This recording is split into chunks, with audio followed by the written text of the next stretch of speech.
안녕하세요. 웨이비님, 오늘은 일요일입니다. 오늘 컨디션이 별로 좋지 않은데 어제 운동하고 루틴 잘 해놓고 식단을 좀 잘못해가지고 컨디션이 좀 좋지 않긴 하지만 일단은 책을 읽어보도록 하겠습니다. 빠르게 루틴하고 해야 할 일 해도 괜찮을 것 같아요. 오늘 간단하게 책 읽고 하면 될 것 같습니다. 우리에게는 지금까지 누군가의 고민을 들었을 때 자신도 그렇게 똑바로 살지 못하면서 남에게는 자꾸 옳고 그름으로 잣대를 들이대려는 버릇이 있죠. 올바른 말을 하는 건 재판관의 일입니다. 저도 이런 버릇이 있었어요. 지금도 아마 있겠죠? 그래서 항상 옳고 그름을 따질 필요 없다라는 거. 그리고 진동수를 자주 떨어뜨리는 사람은 원래 그런 성격이 아닙니다. 오케이. 기대감으로 가슴이 뛸 때는 모든 일이 잘 풀립니다.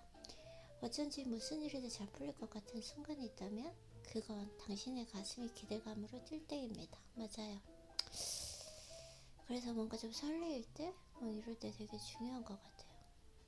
밥 먹는 걸 잊을 정도로 최선을 다해 일을 즐겼다는 것입니다. 기대감으로 가슴이 뛰는 겁니다. 진동수가 높아진 겁니다. 싫은 일을 억지로 하면 절대로 일이 잘 굴러갈 리가 없습니다. 우리는 앞으로 무슨 일이 생겼을 때 자신의 진동수를 올리려고 노력해야 합니다. 일이 잘 풀리다가 갑자기 한다는 건 도중에 너무 진지하게 접근했기 때문입니다. 그렇게 옳고 그름과 진지함만 따지면 진동수가 정말로 떨어지고 만다. 질병치유법 저는 건강합니다. 건강한 사람은 나는 기운이 넘칩니다. 나는 건강합니다. 같은 말로 바꿀 줄 아는 사람입니다. 그렇게 파동을 바꾸면 병에 걸리지 않게 됩니다. 걸리더라도 빨리 낫습니다. 함께하는 사람이 진노수를 올리는 사람이 되자. 전부 개인의 자유랍니다. 저는 저만의 진노수를 올리는 것을 생각합니다. 당신은 당신대로 좋아하는 일을 생각해 보세요. 모두 나름의 진노수를 올리는 방법이 있을 테니까요. 이 사람은 진노수를 높이고 있구나 라고 생각해 보는 겁니다. 우리는 자신의 진노수를 높여야 합니다. 그러면 훨씬 매력적으로 변할 수 있습니다. 그리고 더욱 매력적인 사람이 되는 방법, 내일부터 극적으로 변신하는 방법에 대해서 알려드리겠습니다. 누군가를 만나면 그 사람에게 진동수를 올려주자는 마음으로 노력하며 대해보세요. 매력이 없는 사람은 남의 결점만 찾아내고 진동수를 떨어뜨리는 행동을 하지만 그러지 말고 상대방의 진동수를 올려주는 행동을 하는 겁니다. 만약에 도저히 못 들어가겠다고 말하는 사람이 있으면 그래도 집에서 여기까지 왔으니 대단하다 라고 칭찬을 해주세요.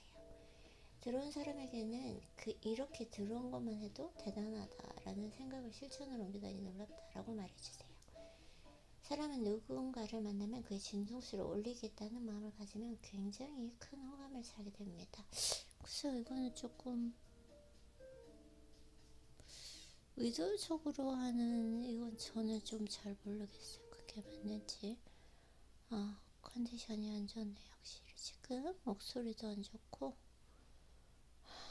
그래도 루틴을 짧게 너무 길지 않게 한번 오늘 해보도록 하겠습니다. 음악을 들으려고 하는데 음악을 원래 듣는 음악으로 들어보도록 하겠습니다. 오늘은 새 음악이 아니라 듣는 음악으로 들어보도록 하겠습니다. 힘이 없어요. 힘이. 오케이. 컨디션이 조금. 그래서 멋진 사람이란 진동수가 올라가는 사람이 진짜 멋진 사람입니다. 서로 진호수를 올려줄 수 있는 사람이 되는 것, 그것이 최고입니다. 네, 이렇게 오늘은 사이토 이토루님을 만났고 이제 제가 뭔가 조금 맞아요. 진동수를 올려야 되기 때문에 새 책 조금 읽고 그리고 또 읽어보도록 하겠습니다.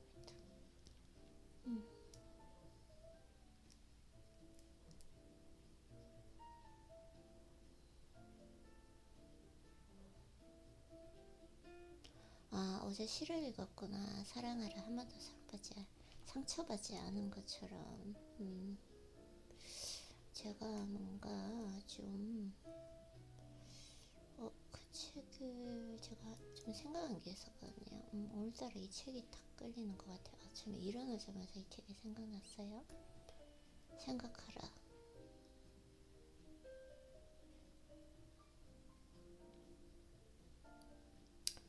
그리고 부자가 되어라.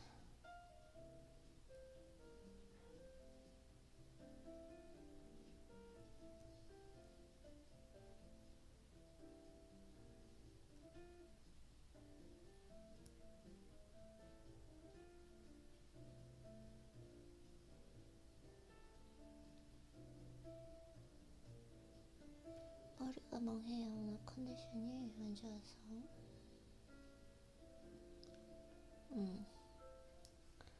어려움을 다스리는 법. 어떤 사람이 예시가 있는데 예시 읽는 거 좋아하지 않기 때문에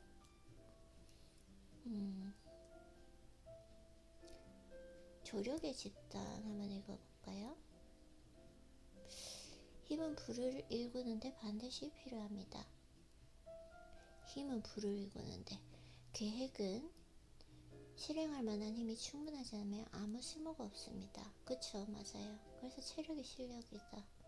이 장에서는 개개인들이 힘을 얻고 활용하는 방법을 설명할 것입니다. 힘은 체계적이고 지능적으로 규제된 지식이라고 말할 수 있습니다. 여기에서 말하는 힘이란 열망을 제어로 바꾸기 위한 체계적인 노력을 의미합니다. 체계적인 노력은 여러 사람이 같은 목표를 향해 협력하여 일하는 것입니다. 힘은 불을 일구는 데는 물론 유지하는 데도 필요합니다. 그렇다면 어떻게 힘을 얻을 수 있을까요? 힘이 체계적인 지식이라고 했는데 지식을 어디에서 얻을 수 있는지 살펴봅시다. 무한지성. 무한지성은 잠재의식을 통해 창조적인 상상력의 도움으로 다가갈 수 있는 지식입니다. 잠재의식을 통해 창조적인 상상력. 이에 대해서는 믿음, 자기암, 시, 상상력을 다룬 장과 13장의 잠재의식 14장 4편을 참고하십시오. 13장 14장 누적 경험. 인류의 헤아릴 수 없는 경험은 공공도서관에 잘 정리되어 있습니다. 이렇게 누적된 인류의 주요 경험은 학교나 대학 등에서 정기적으로 분류하여 가르치고 있습니다. 컴퓨터 혁명과 인터넷은 이용 가능한 정보의 양, 접근성, 정보 조직 능력에 큰 영향을 미쳤습니다. 실험과 연구, 과학 분야에서 뿐만 아니라 누구나 살아가면서 일상적으로 새로운 사실들을 모으고 분류하고 체계적으로 정리합니다. 컴퓨터 13장과 14장을 읽어보는 게 중요할 것 같아요. 13장과 14장 보자. 13장. 와, 이게 진짜 오케이. 그대로 읽으면 될 것 같습니다. 이렇게 얻은 지식을 체계적으로 이용하여 분명한 계획을 세우고 실행함으로써 힘으로 변환시킬 수 있습니다. 지식을 얻는 방식을 살펴보면 혼자만의 노력으로 필요한 모든 지식을 모으고 분명한 실행 계획으로 발전시키는 일이 얼마나 어려운지 알 수 있습니다. 계획이 크고 복잡할수록 지식을 체계화하고 계획을 세워서 힘으로 바꾸려 할 때 다른 사람들의 협력이 필요해집니다. 그쵸? 조력 집단을 통해 힘을 얻기. 조력 집단은 두 사람 이상의 확실한 목적을 달성하기 위해 지식과 노력을 조정하는 것이라고 할 수 있습니다. 두 사람이 확실한 목적. 커다란 힘은 조력 집단 없이는 가질 수 없습니다. 8장의 체계적인 계획편에서 열망을 재화로 변화시키는 그 계획을 세우는 법에 대해 설명했습니다. 끈기를 지니고 지식을 이용해 그 지침들을 따르고 조력 집단을 선택하는 안목을 발휘한다면 목표에 반쯤 다가간 셈입니다. 조력 집단, 이것도 저도 생각하고 있는 게 있어가지고 다음 단락에서 힐은 개인이 조력 집단을 조직하고 협력함으로써 얻을 수 있는 두 가지 힘을 설명합니다. 첫 번째는 경제적인 힘입니다. 두 번째는 힘을 설명할 때 초월적 사이클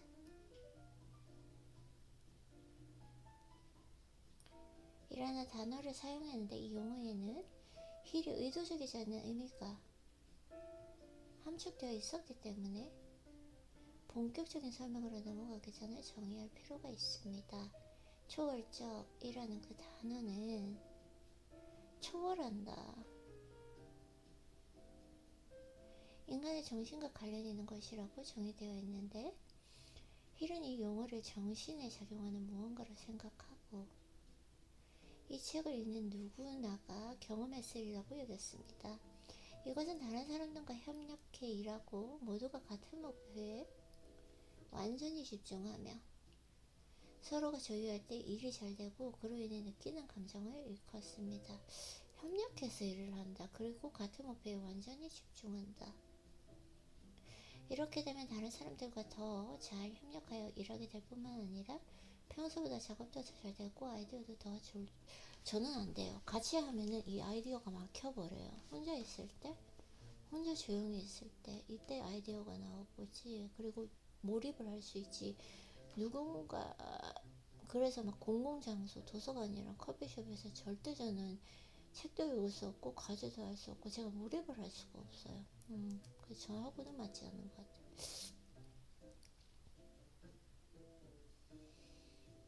이거는 같이 꼭 일한다기보다는 같은 목표를 향해서 이렇게 모인다, 이 정도라고 생각해도 될까요?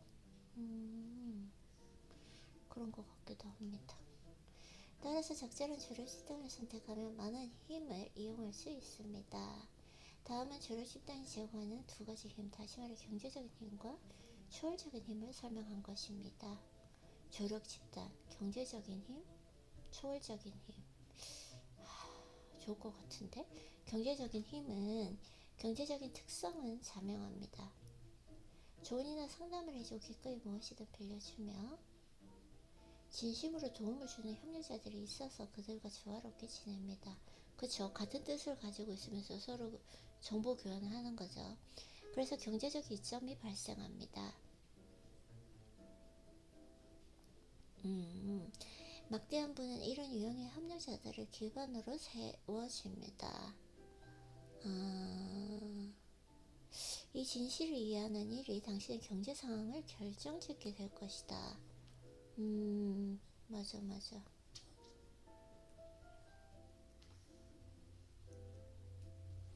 초월적인 힘. 줄을 친다는 원칙이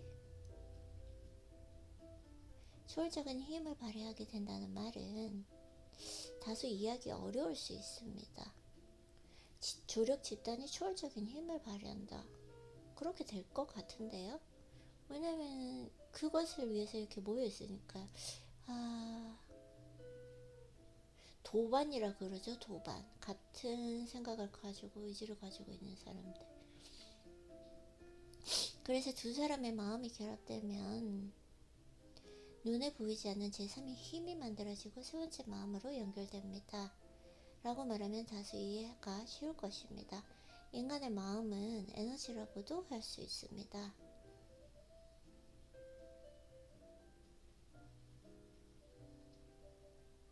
인간의 마음은 에너지다. 두 사람의 마음이 조화롭게 합쳐질 때 각자의 마음이 지닌 그 에너지가 다른 사람들의 에너지를 취합니다. 잠깐만요. 지금 막 아이디어가 떠오르고 있어가지고 확실히 좋은 책인 것 같아요. 지금 나에게 필요한 책이고, 또 이걸 읽다 보니까 이거에 관련해서 지금 아이디어가 떠올라서 집중이 안 돼요. 다시 한번 읽어볼게요. 초월적 힘. 조력 집단 원칙이 초월적인 힘을 발휘하게 된다는 말은 다소 이해하기 어려울 수. 아니, 당연하죠. 이건 어려운 게 아니라 당연한 건데, 두 사람의 마음이 결합되면 눈에 보이지 않는 제3의 힘이 만들어지고 세 번째 마음으로 연결됩니다. 세 번째 마음으로 연결된다. 더 큰 힘으로 이제 라고 말하면 다소 이해가 쉬울 것입니다. 인간의 마음은 에너지라고 할 수 있습니다. 맞아요. 나의 에너지. 그리고 조금 전에 그 사이토 히토리님께 님의 책에서 얻은 것은 진동수라고 표현하듯이 에너지, 진동수, 뭐 아우라 다 해당되는 것 같아요. 그래서 인간의 마음은 에너지라고 할 수 있습니다. 두 사람의 마음이 조화롭게 합쳐질 때 각자의 마음이 지닌 그 에너지가 다른 사람들의 에너지를 취합니다. 잠깐만요. 지금 이해를 잘못해. 다시. 인간의 마음은 에너지이고 두 사람의 마음이 조화롭게 합쳐질 때 그 각자의 마음이 지닌 에너지가 다른 사람들의 에너지를 취한다. 이로써 주로 집단은 초월적인 힘을 발휘하게 됩니다. 이렇게 막 서로 뭉쳐서 엄청난 힘을 발휘하게 된다. 이걸 말씀하시는 것 같아요. 그래서 나랑 비슷한 사람을 만나는 거 이거 진짜 중요한 것 같아요. 항상 성공한 사람들은 귀인이 나타난다라는 걸 정말 많이 얘기를 하거든요. 이거 중요한 걸 좀 느끼게 되는 것 같아, 확실히. 조력 집단 원칙 또는 이 힘의 경제적인 특징에 내가 처음 주목한 것은 앤드류 카네기 덕분이었습니다. 이 원칙을 발견하고 나는 필생이 작업을 하기로 했습니다. 카네기 조력 집단은 대략 50명으로 철강을 제조하고 홍보하는 직원으로 이루어져 있었습니다. 철강 사업의 기술적인 측면에 대해 카네기는 지식이 많지 않았습니다. 하지만 그에게는 조력 집단이 공통의 목적을 향해 협력하여 일하게 만드는 능력이 있었습니다. 카네기는 조력 집단의 도움으로 힘을 쌓고 부를 일구었습니다. 막대한 부를 일군 그 소수의 사람과 평범한 수준의 부를 일군 사람들의 기록을 살펴보면 그들이 의식적이든 무의식적이든 조력 집단의 원칙을 사용하고 있다. 무조건 혼자서는 안 된다는 거? 힘을 뭉쳐야 된다는 거. 어떻게든 그 성공한 사람과 취해야 된다는 거. 이 큰 힘은 오직 이 원칙으로만 모인다.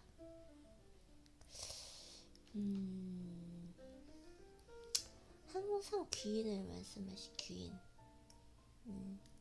지력 기억이 지력 지력 지구력일까요? 지력일까요?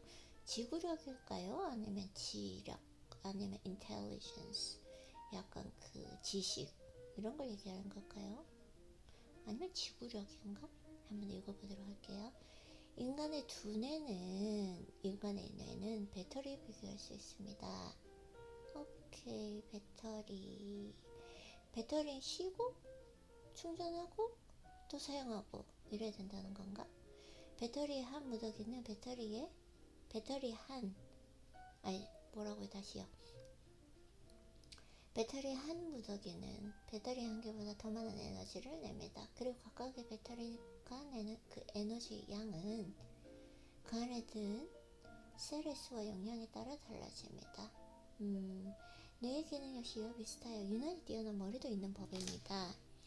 여러 사람이 협력하여 조화롭게 머리를 맞대면 혼자 머리를 쓸 때보다 훨씬 더 사고력을 발휘할 수 있습니다. 오케이. 배터리 한 무더기가 배터리 한 개보다 더 많은 에너지를 내든 말입니다. 같이 뭐 이런 것들이죠.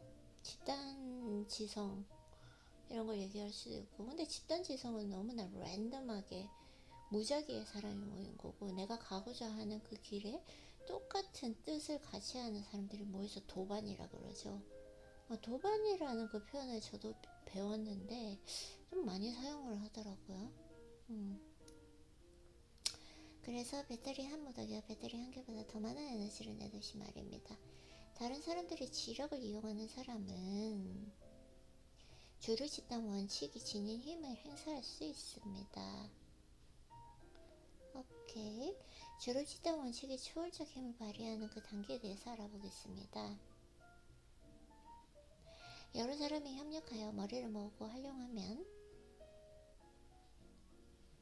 여기에서 발생한 더 큰 에너지를 집단 구성원들이 모두 이용할 수 있습니다.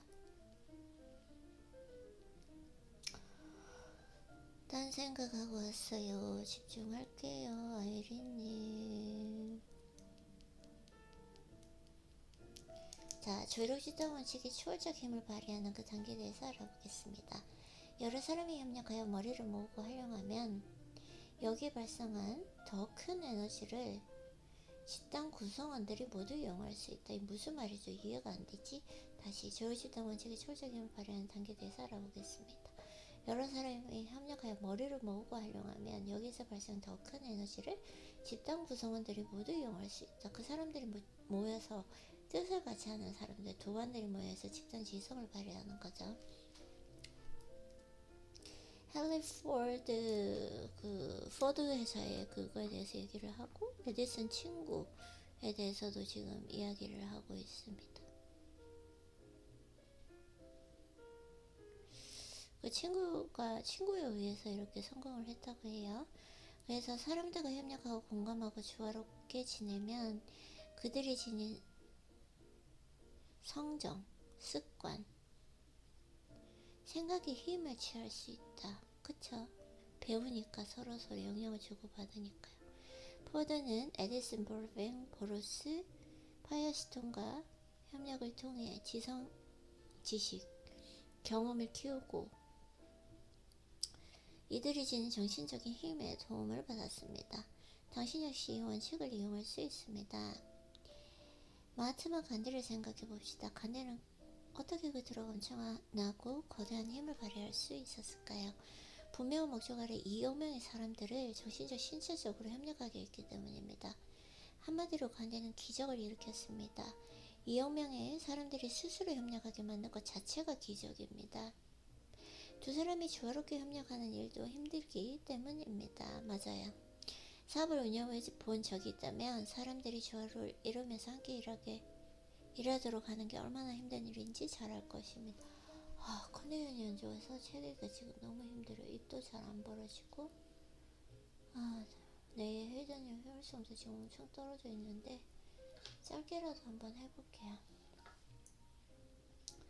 그래서 조력 집단을 모으는 첫 번째 단계는 먼저 자신의 열망이 무엇인지 분명하게 하는 것입니다. 당신이 지닌 열망이 무엇이 필요한지 알려줄 것입니다. 열망이 뭔지 알고 있죠. 그리고 조력 집단은 소규모로 두세 사람만으로 구성할 수도 있습니다. 스티븐이에요?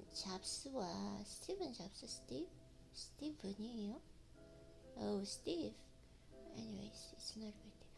스티브 잡스와 스티브 워즈닉인가? 영어 이거 그걸 몰라서 워즈니악으로 나와 있네요.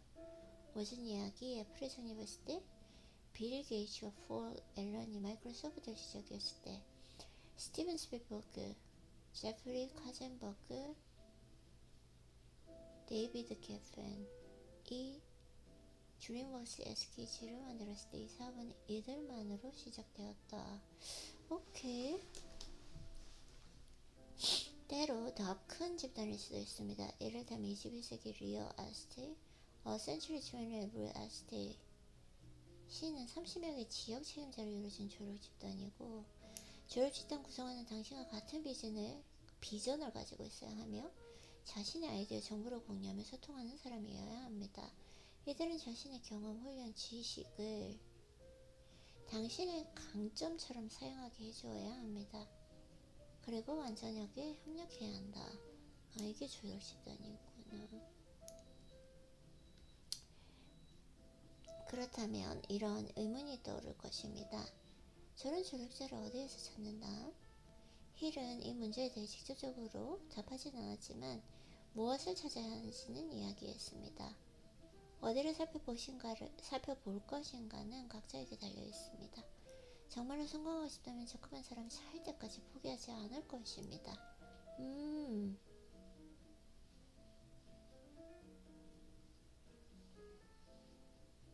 저런 소득자는 어디에서 찾는다? 힐은 이 문제에 대해 직접적으로 답하진 않았지만 무엇을 찾아야 하는지는 이야기했습니다.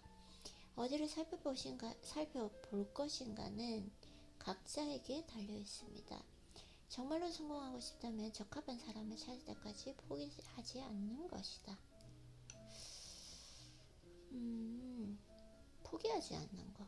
그 사람을 찾을 때까지 결국 이 말이네, 그쵸? 조력 집단. 집단.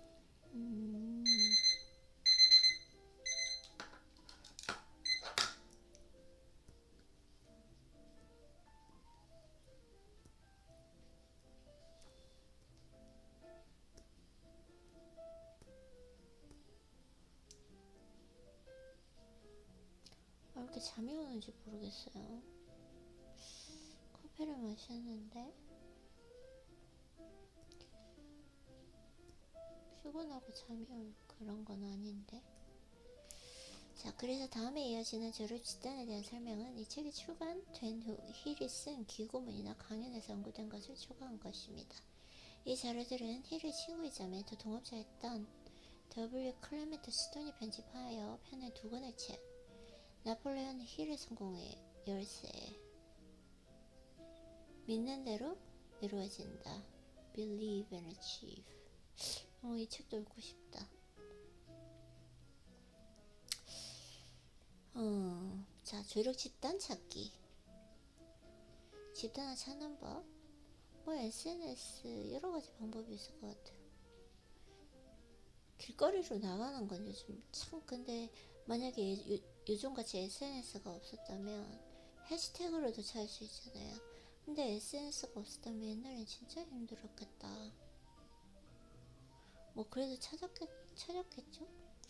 어쨌든 그래서 계획을 세우고 실행하는 것을 도와줄 조력 집단을 모으려면 필요한 수만큼 사람들과 협력 관계를 맺어야 합니다. 반드시 유념해야 할 지침입니다. 필요한 수만큼 사람들과 협력 관계, 공동의 가치, 목표, 관심사를 지닌 것은 물론이며, 그쵸? 공통의 가치와 목표, 관심사를 지닌 것은 물론이고, 협력하여 전체의 노력을 모으고 싶어하는 사람들과 어울려야 합니다. 어떤 일에서든 시행착오는 있을 수 있습니다. 있는 과정일 뿐입니다. 다만 다음의 두 가지 자질을 가장 먼저 생각해야 합니다. 첫 번째는 업무 능력입니다. 그저 아는 사람이고 그 사람이 좋다는 이유로 조력자를 삼아서는 안 됩니다. 인생의 질을 높여주고 가치 있는 사람이라고 해도 반드시 조력 집단에 적합한 인물이라고는 할 수 없습니다. 마케팅에 관한 전문 지식을 가진 사람이 필요한데 그 사람이 가장 친한 친구라는 법은 없습니다. 대신 그 친구가 적합한 사람을 소개해 줄 수는 있습니다. 공통의 가치와 목표, 관심사. 공통의 목표, 가치, 관심사. 업무 능력이 뛰어난 사람.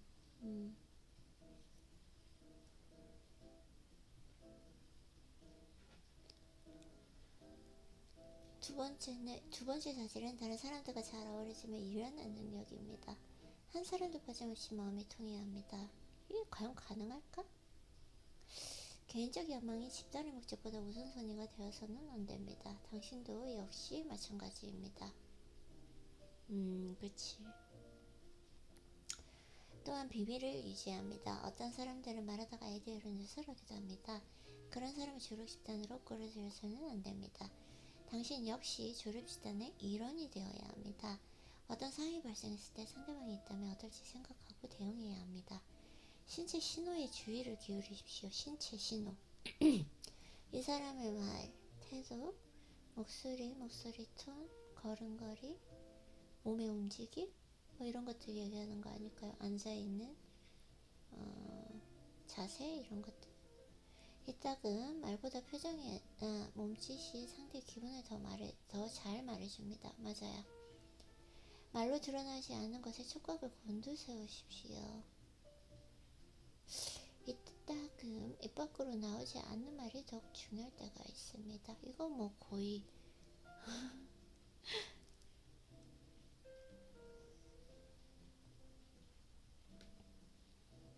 인간관계 그냥 나오는 거랑 똑같은데요? 크게 다르지 않다.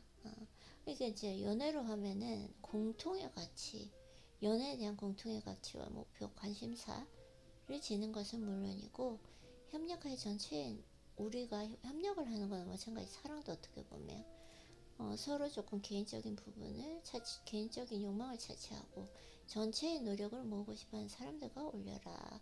업무 능력, 신체 신호에 주의를 기울여라. 아이고, 넘겨버렸어요. 조력 집단에게 협력할 것을 서둘러 재촉하지 마십시오.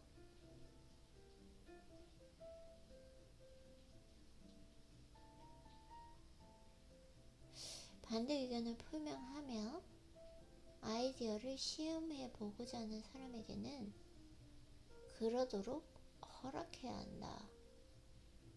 오케이. 신체 신호. 이것도 간단하게 생각을 한번 정리를 해보도록 하겠습니다. 왜 이렇게 조금 약간 졸리면서인지 아침에.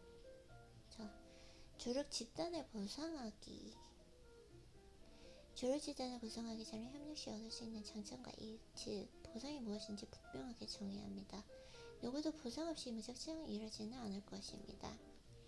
그렇게 해달라고 요청하지도 않습니다. 부는 가장 매력적인 보상입니다. 공정하고 후하게 베풀어야 합니다. 어떤 사람들은 인정받고 자기를 표현하는 것을 더욱 중요시하기도 합니다.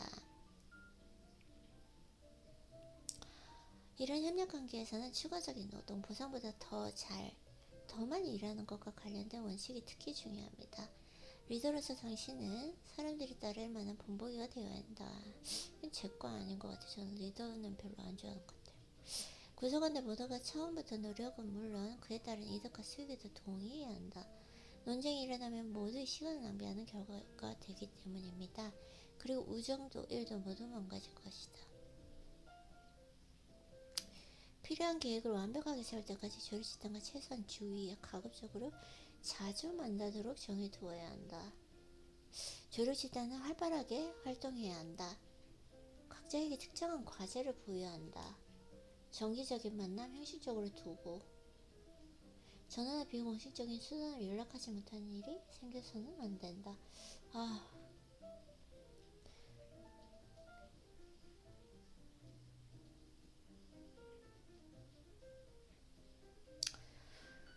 되게 신기해요. 저도 이제 그 연애에 대해서 앞에 말했잖아요. 갑자기 결혼과 조력 집단이 나왔어요. 결혼에 대해서 결혼과 조력 집단, 어떤 사람 만나야 되는가 그런 거에 대해서 설명하는지 한번 읽어보도록 하겠습니다. 깊이 사랑하는 사람과 조력 집단을 구성하는 일이 중요하다는 것은 굳이 말하지 않아도 알 것입니다. 결혼했는데 배우자와 아직 조화로운 관계를 구축하지 못했다면 조력 집단의 필수 원칙입니다. 조화로운 관계. 애를 써야 합니다. 매일 시간을 내서 당신이 무엇을 이루고 싶은지, 어떻게 그 일을 해나갈 것인지 대화를 나눠야 합니다. 확실한 목적을 지니고 있다는 점을 호소하여 그 일이 배우자에게 이점이 된다는 것을 확신시켜 주어야 합니다. 그 일이 배우자에게 상당한 영향을 미칠 것이고 배우자가 부담스러워한다면 억지로 몸에 끌어들여서는 안 됩니다. 결혼 생활을 시작할 때 주로 관계를 맺는데 성공한다면 어려운 시기마다 도움을 받을 수 있습니다. 가족은 모두 조력 집단으로 어우러져야 합니다. 가정이 조화롭지 못하면 어디에서도 문제가 생길 수 있습니다. 단단히 뭉친 가족은 최고의 팀이 됩니다. 연애를 할 때 사랑하는 사람과 연애를 시작할 때 이 부분도 생각해야 될 것 같아요.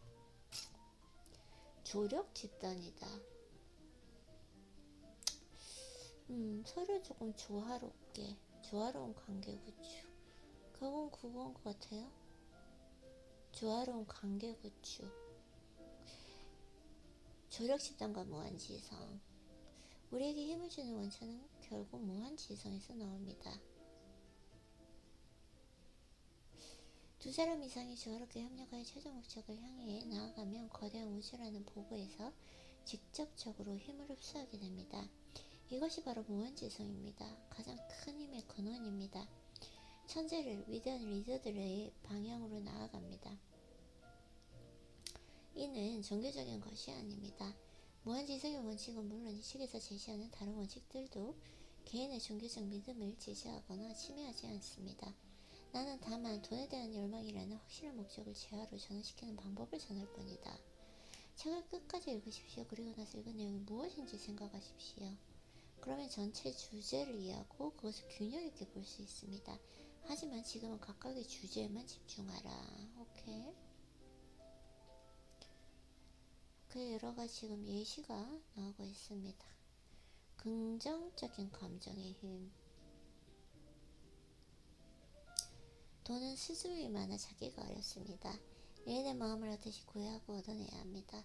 이때 사용하는 힘은 사랑하는 사람을 유혹할 때와 크게 다르지 않다. 돈을 구할 때, 사랑하는 사람 구할 때 그게 다르지 않다라는 건가요? 바로 긍정적인 감정의 힘입니다. 이 힘을 돈을 줬는데 사용할 때에는 믿음, 열정, 끈기와 함께 해야 한다. 돈. 와. 사랑할 때도 믿음, 열정, 끈기. 돈을 줬을 때, 부를 잃을 때도 믿음, 열정, 끈기. 그리고 이는 계획을 통해 이루어져야 하며 계획은 실행되어야 합니다. 돈이 크게 들어올 때는 불이 언덕 아래로 흘러내려가듯이 쉽게 들어옵니다. 물이 언덕 아래로, 불이 아니라 물이 언덕 아래로 흘러내려가듯이 쉽게, 그렇지, 물 흐르듯이 자연스럽게. 이처럼 보이지 않는 거대한 힘의 흐름이 존재합니다. 맞아요. 그런 것 같아요. 이는 두 줄기로 흘러가는 강물에 비할 수 있습니다. 한 줄기는 불로 향하는 흐름입니다. 다른 한 줄기는 가난과 불행으로 향하는 것이고, 막대한 불을 일군 사람들은 삶의 이런 흐름을 알고 있습니다. 오케이. 긍정적인 감정을 지니면 불로 나아가는 그 흐름을 타게 됩니다.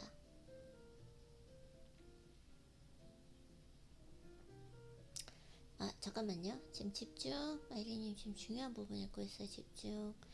막대한 불을 일군 사람들은 삶의 이런 흐름을 알고 있습니다. 긍정적인 감정을 지니면 불로 나아가는 흐름을 타게 됩니다. 긍정적인 감정, 그쵸? 약간 설레는 그 들뜨는 감정, 그걸 유지하는 거. 부정적인 감정을 지니면, 오케이, 이건 읽지 않도록 할게요.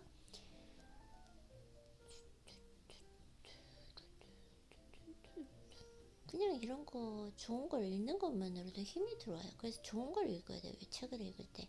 돈이 크게 들어올 때는 물이 언덕 아래로 흘러내려가듯이 쉽게 들어온다. 물 흐르듯이 자연스럽게. 막대한 불을 일군 사람들은 삶의 이런 흐름을 알고 있습니다. 긍정적인 감정을 지니면 불어 나가는 흐름을 타게 된다. 그래서 긍정적인 감정 이 유지하는 게 되게 중요해요. 불을 일구겠다는 그 목표를 지니고 이 책의 지침들을 다른 사람들에게 이는 핵심 사항입니다. 자,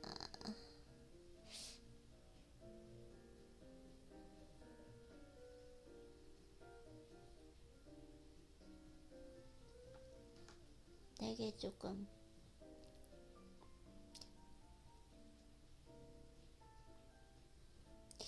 분은 수줍음과 조심성이 많습니다. 누군가가 끌어당겨야만 하는 것입니다. 끌어당김의 법칙. 지구상에서 캐낼 수 있는 황금보다 인간의 사고에서 캐낼 수 있는 황금이 더 많다. 성에너지? 갑자기 불을 얘기하는데 성에너지는 왜 나올까요? 사랑? 이런 것들일까요? 무엇이 인간에게 동기를 부여하는지 각 연구와 철학적 논쟁에서 끊임없이 다른 주제입니다.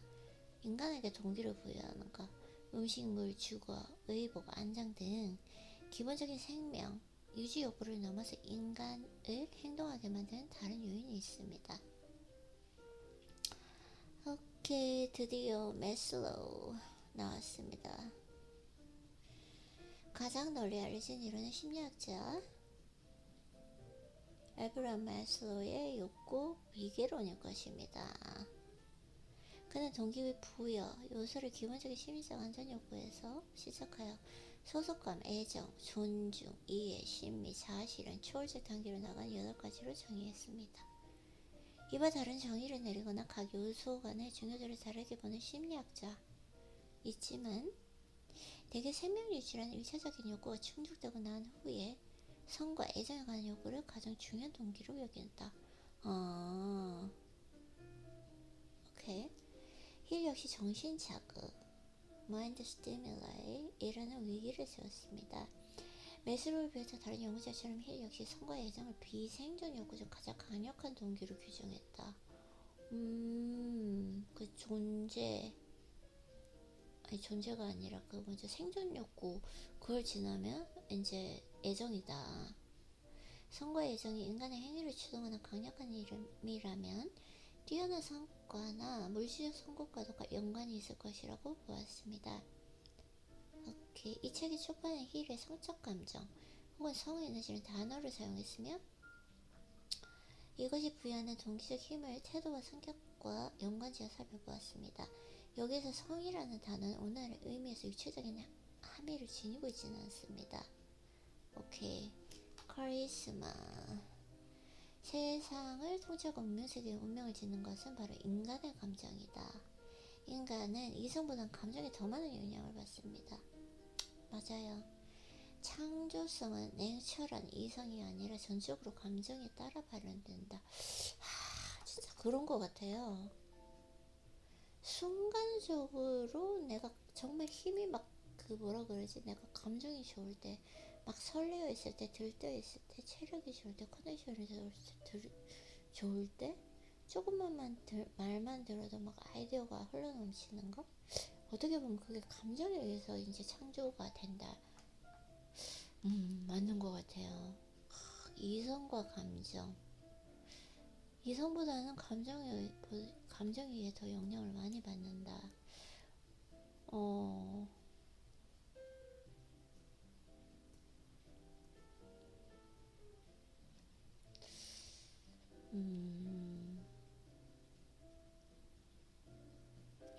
진짜 그런 것 같아요. 감정. 근데 보통 MBTI에서 말하는 T와 F가 있을 때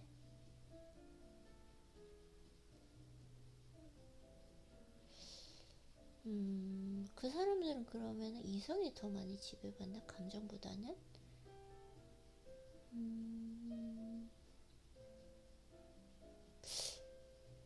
아프다 그랬어. 그러면 병원에 가야지. 병원 갔어? 이거 와. 괜찮아? 라는 거?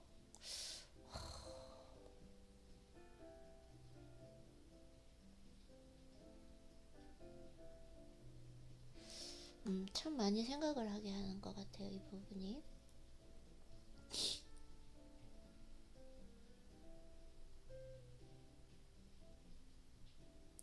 이성으로 나를 다 다스릴 수 있다면 사실 이제 투자 같은 경우에도 숫자로 하는 것이 아니라 내 감정 철학으로 하는 것이기 때문에 내 감정을 얼마나 잘 절제할 수 있는가 통제할 수 있는가에 따라서 다른 건데 진짜 많은 걸 생각하게 하는 것 같아요.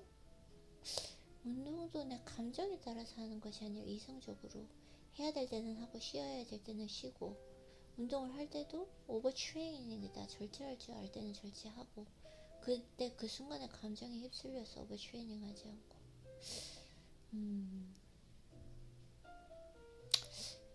그치만 창조력은 또 이 감정에 의해서 발현이 된다.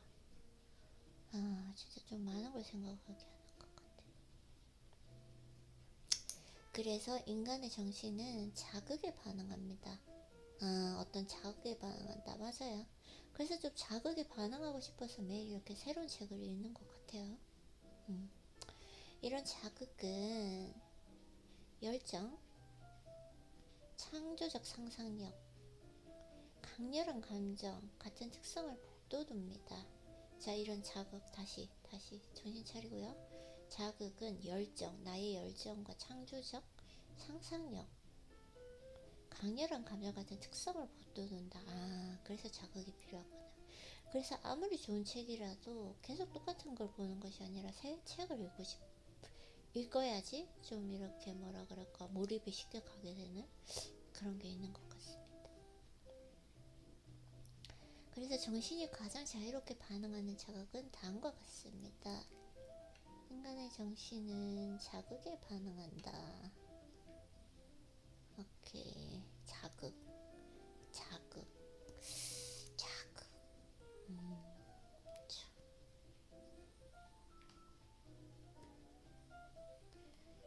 아니야.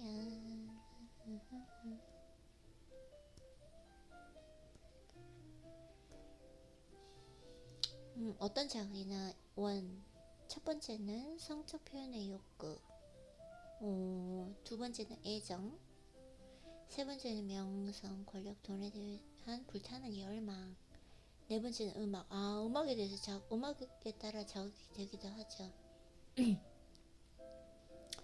다섯 번째는 우정, 동경, 여섯 번째 두 명 이상 사람들이 서로의 발전을 위해 협력하는 조력 집단, 일곱 번째는 함께 고난을 겪는 것. 이를테면 박해받는 사람들의 공동 경험. 여덟 번째는 자기암시. 오케이. 자기암시 좋아. 아홉 번째는 두려움. 열 번째는 술과 마약. 이게 다 자극이다. 오케이. 성적 표현의 요구는 가장 큰 자극으로 정신을 일깨우고 마음을 움직이는 시발점이 됩니다. 성적 열망이 추동되면 평소에는 발휘하지 못하는 용기, 의지, 끈기, 상상력, 창조적 능력이 드러납니다.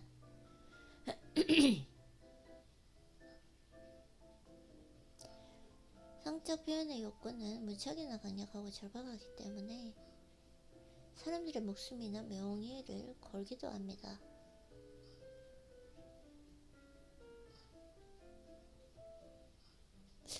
강아지가 지금 꽁꽁 울어요.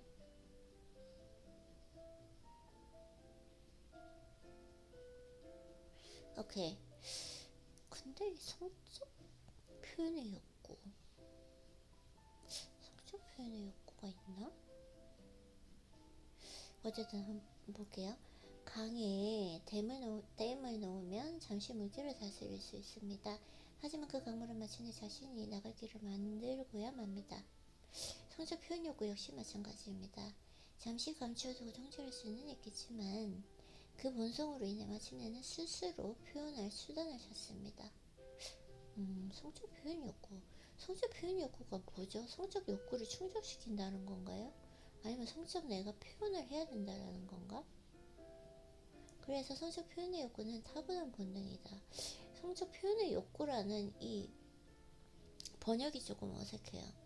나의 그냥 성적 욕구를 말하는 게 아닐까요? 왜 표현이라는 단어를 넣었지?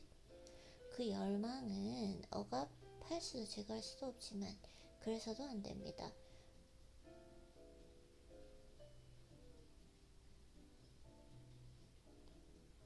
나는 이게 엄청난 인격이라고 생각하는데 그 사람이 가지고 있는 그 성적 욕구를 자기가 얼마나 잘 다스릴 수 있는가. 동물처럼 그 욕망을 억압하지 말라고요? 제거할 수 없고 제거는 할 수 없겠죠. 얼마나 많이 통제할 수 있는가. 예를 들자면은 그런 성적 욕구가 있어도 운동으로 나를 다스린다든지 그게 나는 인격이라고 생각하는데 그래서도 안 된다고요? 통제하는 게? 왜 그런지 한번 읽어보도록 하겠습니다. 하지만 신체와 정신, 영혼을 풍요롭게 하는 다른 출구를 찾아줄 수는 있습니다. 잘 조정하고 방향을 찾는다면 이 욕구는 문학, 예술은 물론 불을 일구는 데 강력한 창의적 힘을 발휘하는 동기부여 요인이 됩니다. 3,000명 이상의 영어 사원들을 훈련한 어떤 강사는 성적으로 자신감을 가진 사람들이 판매도 뛰어나다고 말했습니다. 이 말은 곧 개인적 흡입력으로 이끌어지는 카리스마가 다름 아닌 성적 에너지가 표현된 것이라는 의미이다. 오케이.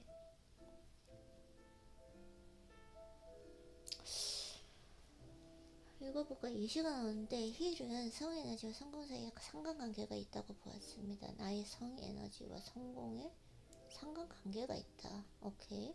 이런 생각을 뒷받침하는 심리학적, 사회적 연구도 많습니다. 성 에너지의 특성은 대부분 물리적이다. 그래서 많은 연구들이 성별, 매력, 신체 사이즈, 연령 등의 초점을 맞추어 첫 인상, 성과에 대한 예상, 성과에 대한 인식, 사회적 소통 능력과 같은 지표를 측정한다.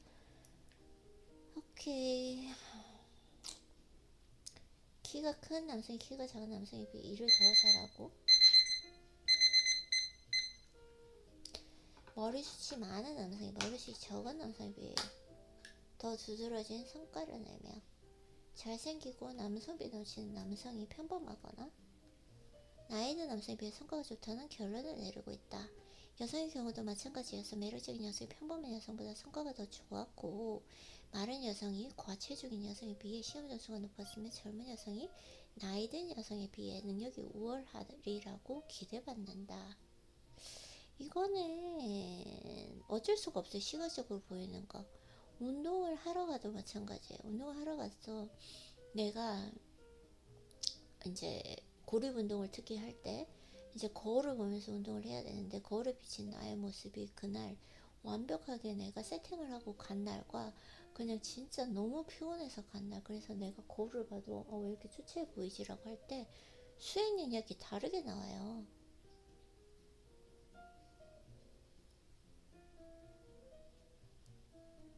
그 인간의 본성이죠. 그러면 내가 여기서 얻을 수 있는 건 뭔가, 가르치면 뭔가, 내가 항상 수행 능력을 가장 최고로 올릴 수 있는 아웃핏을 만드는 거다.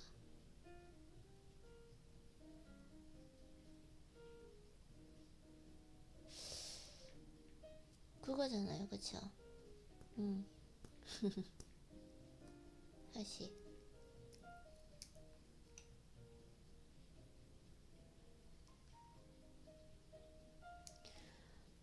그래서 항상 성공하려면 외모부터 가꿔라 라는 말이 정말 많이 나오잖아요. 이게 진짜 중요한 것 같아.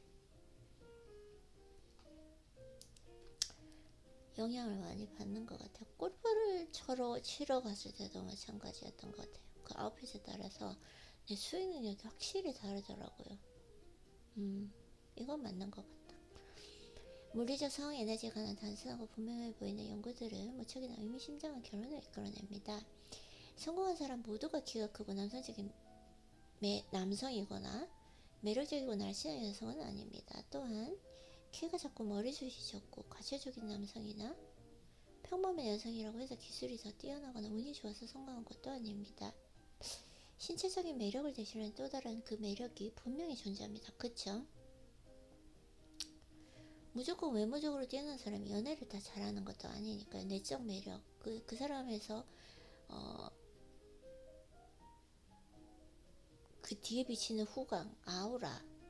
그럼 그 사람 매력은 무엇인가 라고 생각했을 때, 그 사람의 가지고 있는 그 내적인 아름다움이 외면의 아름다움과 결합해서 힘을 발휘하는 거. 그래서 진짜 다 중요한 것 같아요. 이런 다른 매력은 성에너지와 관련이 있습니다. 하지만 이는 흔히 섹시하다고 말하는 것은 아닙니다.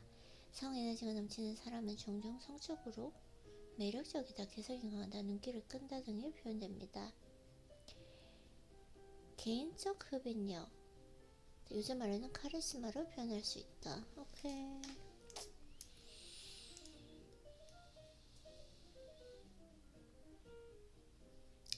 영업사원을 거용할 때 유능한 관리자는 개인적 흡인력 또는 카리스마를 첫 번째 자질로 뽑습니다. 이런 성적 에너지가 기울는 사람은 열정적인 사람이 되지 못하며 다른 사람들에게 열정을 끌어내지도 못합니다. 성적 에너지, 오케이. 이 말은 성적 에너지를 전환시키는 것이 실질적이고도 실용적이라는 뜻입니다. 전환이라는 말은 간단히 말해 한 가지 요소, 에너지 형태를 다른 요소 형태로 바꾸는 것입니다. 성적 에너지를 전환한다는 말은 성적 표현에 대한 그 생각을 다른 특성의 생각으로 바꾼다는 것이다.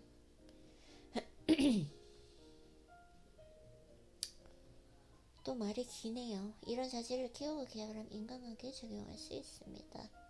오케이. 악수. 손을 맞으면 카리스마 있는 사람인지 아닌지. 악수하는 게 싫어요, 저는. 어주. 카리스마 혹은 성에너지는 개인적인 목소리나 음악적인 목소리를 만들어 매력을 부여합니다. 이건 정말 중요해요. 자세와 행동까지. 카리스마 있는 사람은 정력적으로 움직이며 우아하고 편안한 태도를 지닌다. 여유가 있죠. 여유가 있어요. 사고 전파력, 카리스마 있는 사람들은 성적인 에너지를 개성으로 드러내요. 주변 사람들에게 영향을 미칩니다. 옷차림과 스타일, 카리스마 있는 사람들은 되게 외모를 신중하게 신중하게 정돈합니다. 되게 자신의 개성과 용모에 어울리는 옷을 고른다. 그쵸? 힐이 이 연구를 시작한 이후 많은 여성들이 권력을 쥐고 영향 있는 자리에 오르게 되었습니다. 그런데 그 자리를 모든 시기에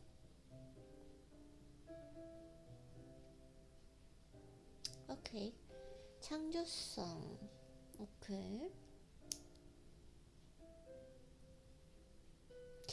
나는 위대한 남성들을 가까이서 살펴보면서 이들의 성과가 여성으로 인해 촉발되었음을 알게 되었다. 이는 무척이나 의미심장합니다. 대부분의 사례에서 그 여성은 아내였는데 대중들에게는 거의 알려지지 않았다. 오.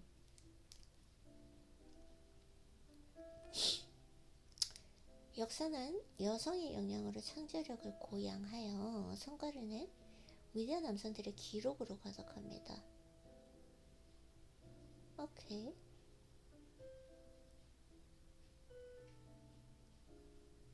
에브리엄 링컨은 창조 상상력을 발견하고 이용하여 위대한 성과를 내는 지도자가 되었다. 여러가지 지금 예시가 나오는데 볼게요. 위대한 업적을 이룬 사람들은 고도로 발달한 그 성적 본능을 지니고 있었으며 성에너지를 다른 것으로 전환하는 기술을 익혔습니다.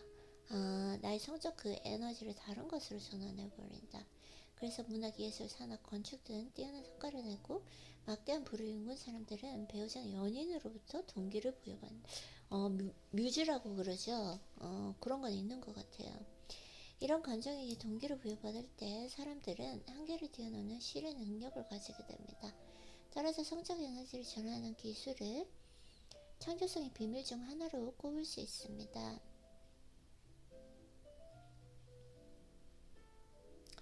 성에너지가 많다고 해서 천재성을 지녔다는 말은 아닙니다. 천재성을 지녔다는 말은 아니다. 성에너지가 정신을 자극하여 창조적인 상상의 힘을 끌어낼 수 있을 전유성이 발현됩니다. 성에너지는 무척이나 중요한 자극과 동기이긴 하지만 이를 보유하는 것만으로는 천재성을 창출하지 못합니다. 성에너지가 신체적 접촉의 열망에서 다른 형태의 열망으로 전환되고 실행되어야 천재성이 발휘된다.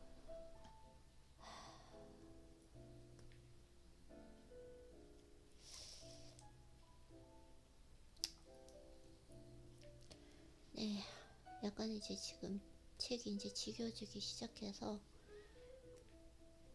내일 한번 읽어보도록 하고요. 마음을 조금 다스리기 시를 하는 구절을 읽어보도록 하겠습니다. 사랑하라 한 번도 상처받지 않은 것처럼. 어제 읽은 부분이 안 나오네요.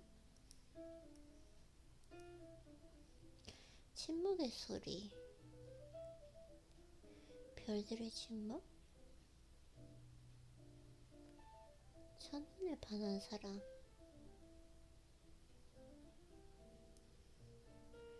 삶이 하늘의 놀이라면. 아이고야.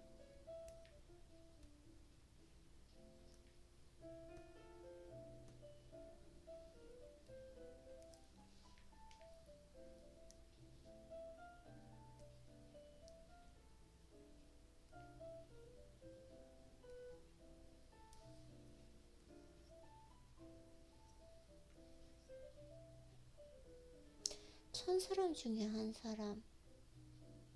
사랑과의 거리. 별들의 침묵. 이거 한번 읽어. 별들의 침묵 보다는 사랑과의 거리. 나무 한 그루에 가려진 부피와 드러난 부분이 서로 다를 때 맘먹을 적에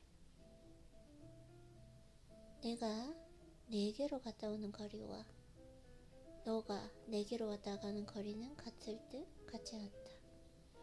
하늘만한 바다 넓이와 바다만큼 깊은 하늘빛이 나란히 문 안에 들어서면 서로의 바람은 곧잘 눈이 맞는다. 그러나 흔히는 내가 너를 향했다가 돌아오는 시간과 너가 내게 머물렀다 떠나간 시간이 조금씩 비켜가는 탓으로 우리는 때없이 송두리째 흔들리곤 한다.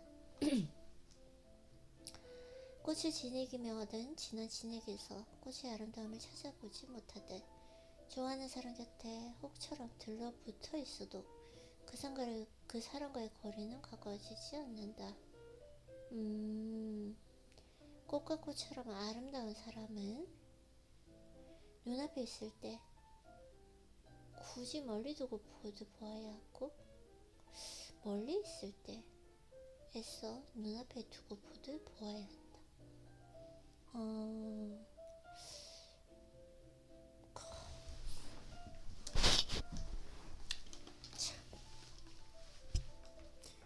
어느 정도 거리를 유지해야 된다는 거 어렵다. 누구나 날 때와 죽을 때를 달리하는 까닭에 꽃과 꽃처럼 아름다운 이에게 가는 길은 참으로 이 길밖에 딴 길이 없다 한다.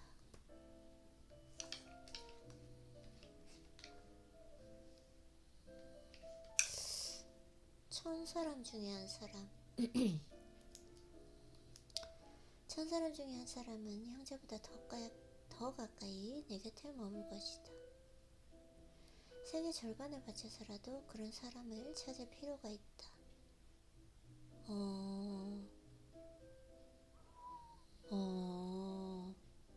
그치. 그 사람이 너를 발견하기를 기다리지 말고 999사람을 세상 사람들이 바라보는 대로 너를 바라볼 것이다. 하지만 그 1000번째 사람은 언제까지나 너의 친구로 남으리라. 세상 모두가 너에게 등을 돌릴지라도 그 만남은 목적이나 겉으로 내보이기 위한 것이 아닌 너를 위한 진정한 만남이 되리라. 아름답네. 천사람 중 999사람은 떠나갈 것이다. 너의 표정과 행동에 따라 또는 네가 무엇을 이루가에 따라.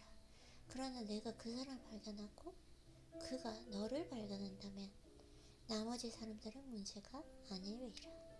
그 첫 번째 사람이 언제나 너와 함께 무리를 헤엄치고 물속으로도 기꺼이 가라앉을 것이기에 때로 그가 너의 지갑을 사용할 수도 있지만 넌 더 많이 그의 지갑을 사용할 수 있으리라. 많은 이유를 대지 않고서도 그리고 날마다 산책길에서 웃으며 만나리라. 마치 서로 빌려준 돈 따위는 없다는 듯이 999사람은 거래할 때마다 담보를 요구하리라. 하지만 1000번째 사람은 그들 모두를 합친 것보다 더 가치가 있다. 너의 진실한 감정을 그에게 보여줄 수 있으므로.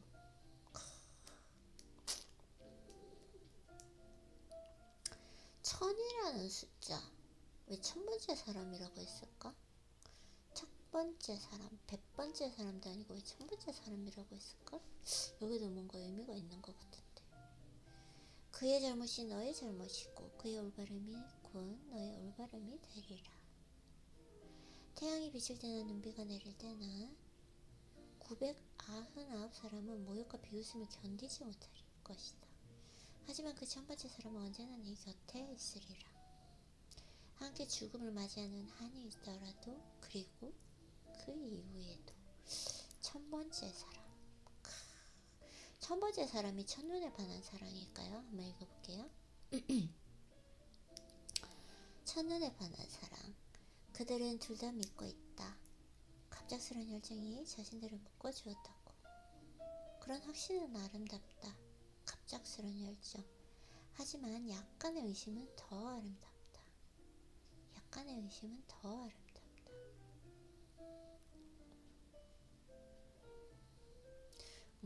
약간의 의심은 더 아름답다. 그들은 확신한다. 전에 한 번도 만난 적이 없었기에 그들 사이에 아무런 일이 없었다고. 그러나 거리에서 계단에서 복도에서 들었던 말들은 무엇이었는가? 그들은 수만 번 서로 스쳐 지나갔을지도 모른다. 나는 그들에게 묻고 싶다. 정말로 기억하지 못하는가?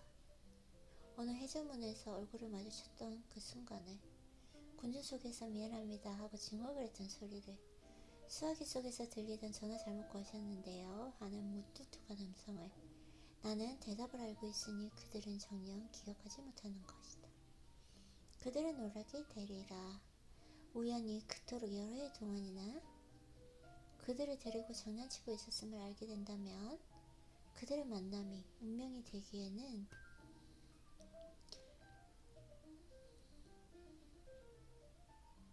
어제 읽었네요. 근데 확실히 기분이 다를 때 읽는 게 다르잖아요. 지금 어제는 이 시를 되게 무슨 의미가 있지? 막 이렇게 조금 냉소적이었는데 그래서 아직 준비를 가지지 못해 우연한 그들을 가까이 끌어당기기도 하고 끌어당기기도 했다. 그들의 길을 가로막기도 웃음을 참며 훨씬 더 멀어지게도 만들었다. 비록 두 사람이 읽지는 못했으나 수많은 암시와 신호가 있었다. 아마도 3년 전.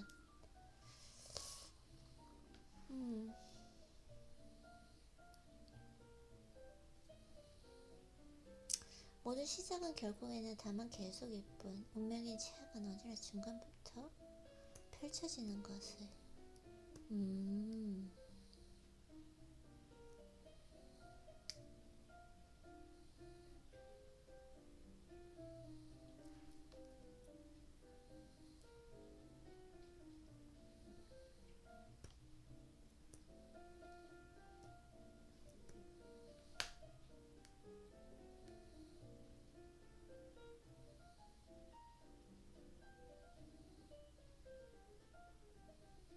삶이 하나의 놀이라면 이것도 읽은 거네요. 오케이, 이제 오늘 좀 독서는 여기서 그만하고 조금 정리도 하고 휴식을 하고 나머지 독서를 해보도록